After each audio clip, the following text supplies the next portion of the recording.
जियो एयरटेल के यूजर्स हैं तो आपके लिए गुड न्यूज है।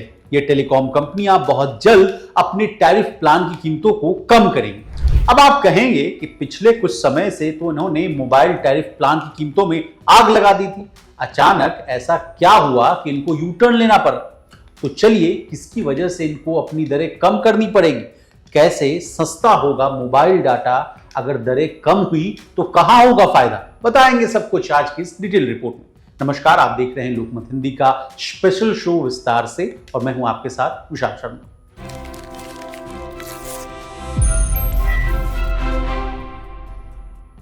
सबसे पहले आपके फायदे की बात से कहानी की शुरुआत करते हैं। एलन मस्क की स्टारलिंक सैटेलाइट इंटरनेट सर्विस दुनिया भर में अपने पैर पसार रही है और अब भारतीय यूजर्स भी स्टारलिंक सैटेलाइट इंटरनेट सर्विस का लुत्फ उठाने का इंतजार कर रहे हैं। एलन मस्क की स्टारलिंक ने अफ्रीका में सक्सेसफुल लॉन्च के बाद भारत में लॉन्च करने की जो रुचि है वो व्यक्त की, जिसकी वजह से भारत की दो दिग्गज टेलीकॉम कंपनियां जियो और एयरटेल के सामने अब स्टारलिंक बड़ी चुनौती नजर आ रहा है। अब आपको तो पता ही होगा कि पिछले कुछ समय से जियो एयरटेल की दरें काफी अधिक बढ़ी, जिसने अपने ग्राहकों को निराश किया, लेकिन स्टारलिंक के चलते अब इनको दरें घटानी पड़ सकती है। अब क्यों घटानी पड़ सकती है दरें, इसको आसान भाषा में समझिए। देखिए, स्टारलिंक मौजूदा समय में 36 देशों में मौजूद है। इसमें अमेरिका का नाम प्रमुखता से आता है।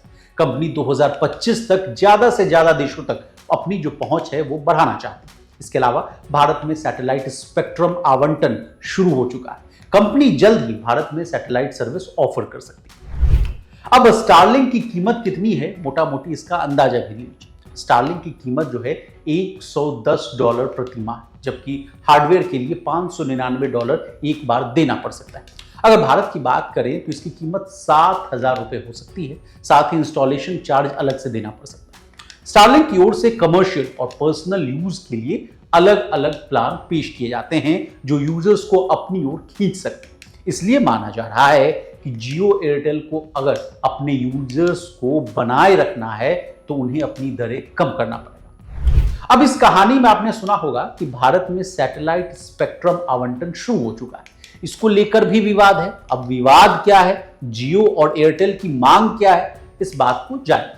देखिए, भारत में सैटेलाइट इंटरनेट को लेकर काफी चर्चा है। एलन मस्क की कंपनी स्टारलिंक ने भारत में अपनी सर्विसेज शुरू करने की योजना बनाई। इसी बीच हमारे देश के संचार मंत्री ने कहा कि सैटेलाइट इंटरनेट के लिए स्पेक्ट्रम की नीलामी नहीं होगी, बल्कि इसे सीधे दे दिया जाएगा। बस यही बात विवाद का कारण बन गई है। अब क्यों है इतना विवाद, ये आसान भाषा में समझिए। देखिए, जियो और एयरटेल जैसी कंपनियां चाहती हैं कि स्पेक्ट्रम की नीलामी हो ताकि सभी को बराबर का मौका मिले। दूसरी ओर सरकार का मानना है कि नीलामी की जरूरत नहीं है। कुछ कंपनियां कहती हैं कि सैटेलाइट इंटरनेट का इस्तेमाल मुख्य रूप से ग्रामीण इलाकों में होना चाहिए, जहां भी इंटरनेट की सुविधा कम है। भारतीय कंपनियां चाहती हैं कि सरकार उन्हें ज्यादा महत्व दे, लेकिन ऐसा हो नहीं रहा। अब क्या है सैटेलाइट इंटरनेट, इसको समझिए। देखिए, एलन मस्क की स्पेस एक्स ने हाल ही में 6 सैटेलाइट लॉन्च किए जो डायरेक्ट टू सेल या डायरेक्ट टू मोबाइल सर्विस से लैस है।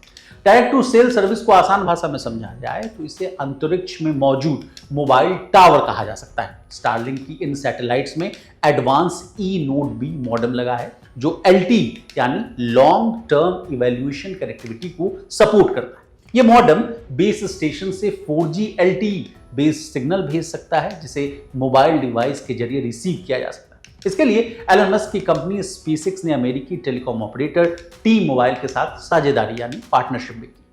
अब स्टारलिंक क्या है ये समझिए। स्टारलिंक हजारों सैटेलाइट का एक ग्रुप है जो धरती के काफी करीब यानी लगभग 550 किलोमीटर की दूरी पर है और इसकी परिक्रमा करता है और पूरे विश्व को ये कवर करता है। स्टारलिंक सैटेलाइट अन्य जियो स्टेशनरी सैटेलाइट की तुलना में कम ऑर्बिट में है, जिससे तेज इंटरनेट कनेक्टिविटी देना काफी आसान हो जाता है।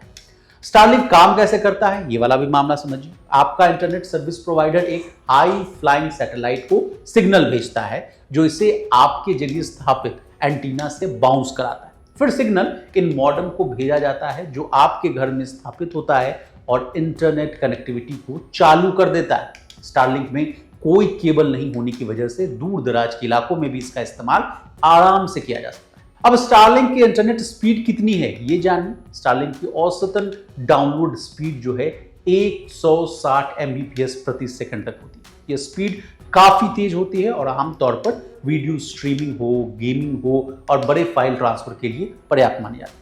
वहीं अपलोड स्पीड की बात की जाए तो स्टारलिंक की औसतन अपलोडिंग स्पीड 16.29 Mbps है। यह स्पीड भी वीडियो कॉल्स, क्लाउड स्टोरेज और छोटे या माध्यम फाइल ट्रांसफर के लिए पर्याप्त मानी जाती है। अब अलग अलग देशों में डाउनलोड स्पीड कितनी है स्टारलिंक की, यह भी जानकारी आपको होनी चाहिए। तो अमेरिका में 91 Mbps, कनाडा में 97 Mbps, ऑस्ट्रेलिया में 124 Mbps की स्पीड दे रहा है। इन देशों में स्पीड का फर्क देखिए सैटेलाइट की स्थिति हो गया, कस्टमर्स की संख्या हो गई और नेटवर्क टैरिफ जैसे वजहों से डिफर कर सकता है, लेकिन औसतन ये स्पीड काफी अच्छी और उच्चतम स्तर की है वो मानी जाती है। अब भारत देश में सैटेलाइट इंटरनेट की रेस में कौन कौन शामिल है ये जानें। इसमें एलन मस्क की कंपनी स्टारलिंक है जो भारत में सैटेलाइट इंटरनेट लाना चाहती है। रिलायंस, जियो और एयरटेल जो देश की बड़ी टेलीकॉम कंपनियां हैं वो भी इस मुद्दे पर अपनी राय रख रही हैं, जबकि ट्राई इस मामले में अंतिम फैसला लेगी।